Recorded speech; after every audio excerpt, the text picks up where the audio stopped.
Sandy in Annapolis, Maryland. Thanks for calling the Line of Fire. Hi. My question is, my daughter's a high school student in the area, and there's several students in her high school who are gay, and there's a lot of sensitivity training and such. And now there's a lot of new transgender students, and both females who want to be called by male names and males who want to be called by female names. And the school's basically demanding that the other students be sensitive and call these students by their whatever gender they want to be called by. And my daughter's not really wanting to do that. And our question is, she wants to be sensitive towards the student, but not be forced to comply with something that she doesn't believe she should be, she doesn't believe it's constitutional. That's a big thing for her. And so our question is, how does she handle the situation, both as a Christian and as, an American? Yep. And these are, people say, well, Mike, why do you bring these things up all the time? Hey, this is not... no, I'm glad you bring them up. Yeah. Trust me, I get, for every one person that raises the question and challenges me on it, there are 10 or 50 or 100 who thank me for addressing them. But I'm saying that for the benefit of those who question it, because there are some. These are things that are coming our way day and night that we cannot avoid. We have to have guidance. We have to have guidance in it. Absolutely. So, a few answers. The first thing she could do is, with a letter written from you, respectfully, to go to the administration, all right? Okay. Or you can go if that's more appropriate, and say, I love these kids. They're my friends, right. But I cannot, in good conscience, call them by their new gender. And I just want to understand, are you requiring me to? Are you telling me there will be a penalty if I do not do this? I just need clarification because I can't do it in good conscience. If they say you are required to, in the meantime, she avoids it as much as possible.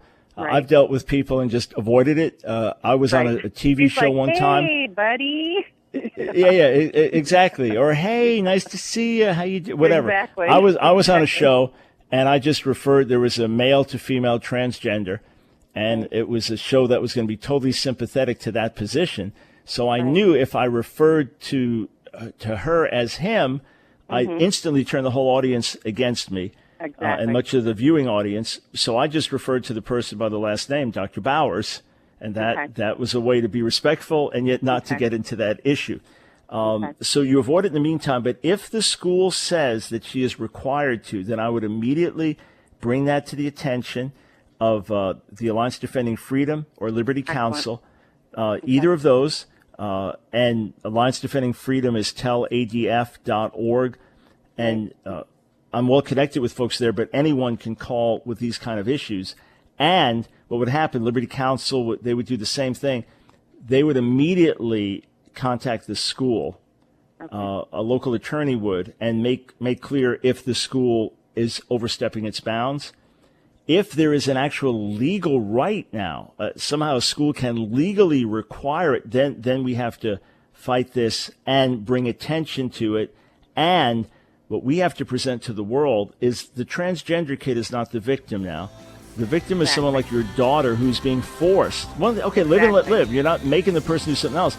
But your daughter is now being forced to do something. Stay right there. We've got one more question on the other side of the break. I hope you understand all the more now why we talk about moral, cultural, and spiritual revolution and why we must address these things in our culture and why nothing less than a gospel-based moral and cultural revolution will do. This is Michael Brown, your listener-sponsored voice of moral sanity and spiritual clarity. 866-34-TRUTH. You've got questions. We've got answers. So, Sandy in Annapolis, Maryland, how old is your daughter? She's 17. 17. And how big is the school? It's large. It's one of the larger ones in the area. So several thousand students. Oh, okay. So let's say at least a couple thousand students. Yeah. And do you have any idea how many kids now are wanting to be identified with different names than their biological gender? I'm not sure. I know of 5 in her immediate class and they kind of they sprung this at the end of the school year last year. Oh, by the way, we're going to be doing this. End of year. Ta-da. Yeah. A good political move. So we don't really have a good number. I know that the teacher in the particular class where there were 3 or 4 students just in that class. So I'm guessing there's a fair, and then, this was a theater class, so, there were 3 or 4 students just in that class. And a class, so a theater class of roughly how many students? There was, in that one class, there's probably 30, 35 kids. Right. In that So class. you're talking about let's say if it's 4 out of 30. All right. Yeah. That's if you were looking at normal stats. Okay. Right. You wouldn't even have 1 out of 100 that would Right. identify as transgender. In theater Right. class, maybe And there was- theater class. You might have a Get a few more little higher identifying numbers, maybe. as gay though, but not transgender. Right.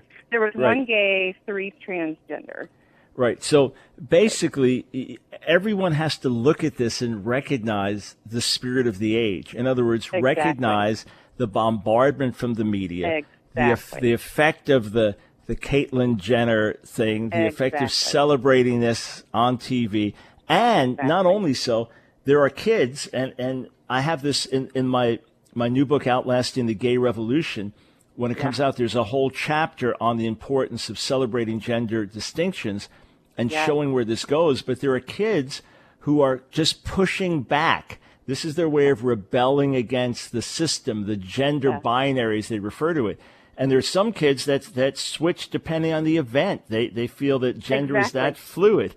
Right. Exactly. So we are. So when people say to me, I was just having a dialogue with someone and it just had to end it. It just was too ugly on their part. But they were responding to the article that I wrote today, a sincere question for those who identify as transgender. My sincere question is, what is the test?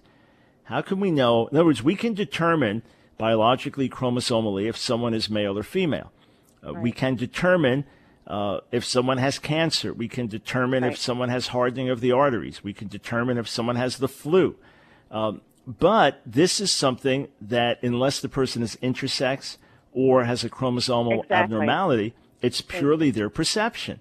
Exactly. So you say, well, live and let live. Oh, okay, fine. Go ahead. If you want to dress a certain way or put on lipstick, even though you're a man, no one is stopping you unless it violates school policy. But don't put that on me now.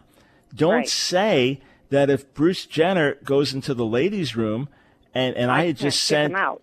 that you're in there with your daughter, maybe you've got a younger daughter and they're uncomfortable, that you now have to be made uncomfortable, or that your daughter now has it imposed on her that she is required to say that Betsy is now Billy.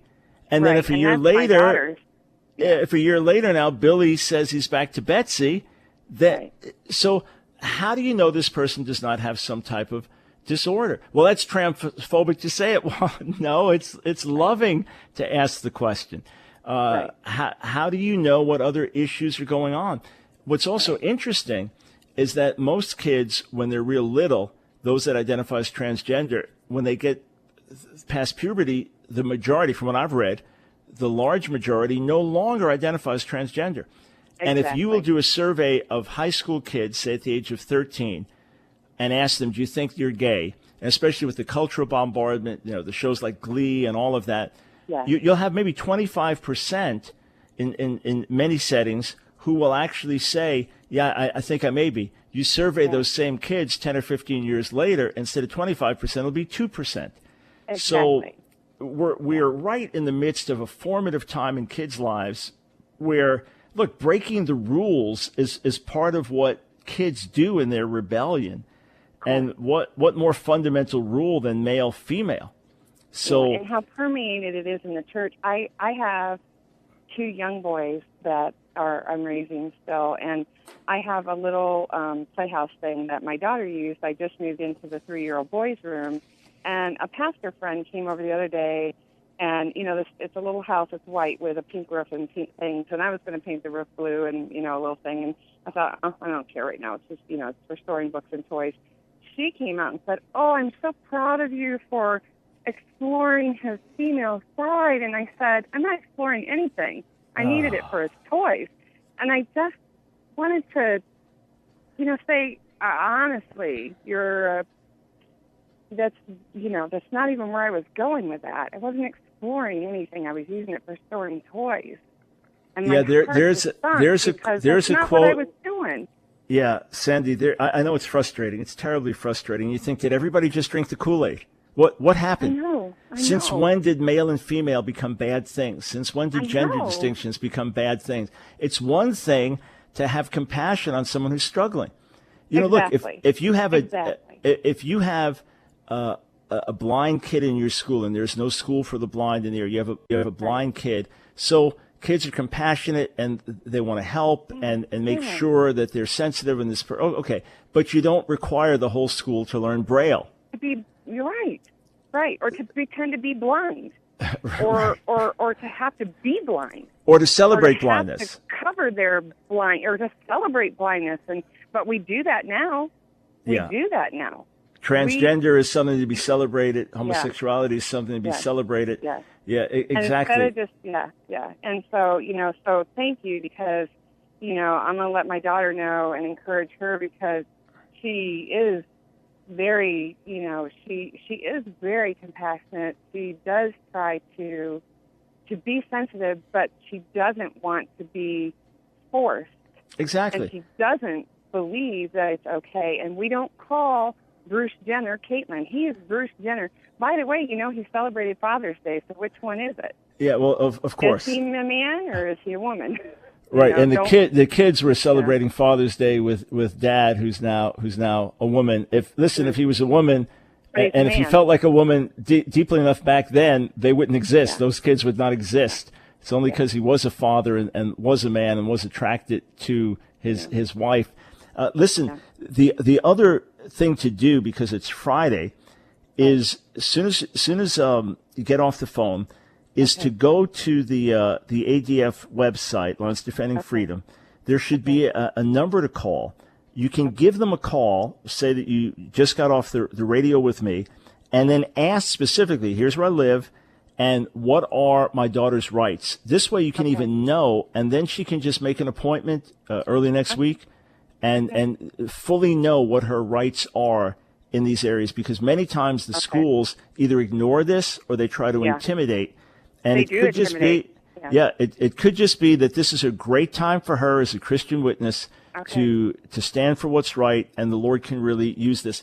Do me a favor. Once this gets resolved one way or the other, and I understand right now it's summertime, so but we're getting ready to go into the fire. Right, getting ready to go in. The other thing is that you might be able to contact an administrator during summer break and deal with these issues. But as soon as it gets resolved one way or the other, give us a call back, and I'll remember Sandy from Annapolis. Betsy will make sure she remembers also answering the calls that we can make sure we get to you, okay? Okay, all right. That sounds wonderful. Thank you. God bless you. Sure thing. God bless you. Thank you. Keep it going.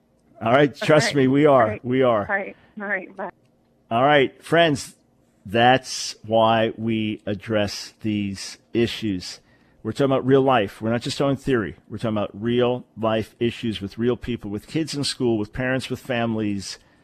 And this is a generation being raised in the midst of massive moral confusion.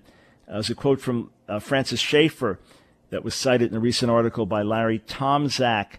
We can expect the future to be a further disaster if the evangelical world does not take a stand for biblical truth and morality in the full spectrum of life. We represent the last barrier against the breakdown of our culture.